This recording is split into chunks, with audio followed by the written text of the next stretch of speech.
vlogger, nagmukbang ng 6 na balot at 6 na energy drinks. Naku, panoorin nga natin. Pakiusap po, huwag po ninyo itong gagayahin.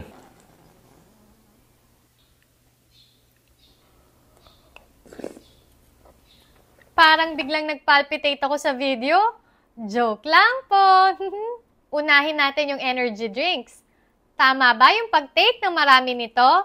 Siyempre, hindi. Kaya ikaw hinay-hinay lang sa pag-inom nito.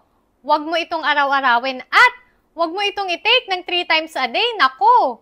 Yung energy drinks po, mataas sa caffeine, sa sugar, at sa iba pang stimulants. Lahat ng sobra masama. Dapat yung caffeine intake natin hanggang 400 mg a day lang Anong mangyayari sa'yo pag nasobrahan ka sa caffeine?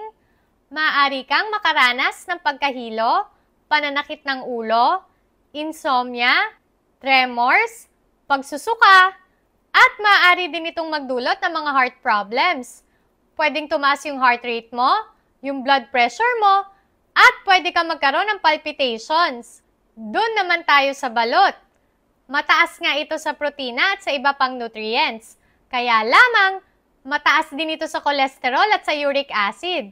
Kaya, huwag susobra sa pagkain nito. Gaya nga ng sabi ni Sir sa vlog niya, huwag itong gagayahin. At sana kung magbablog man tayo ng pagkain, maganda kung ito ay healthy. Gets ba? Okay, ingat!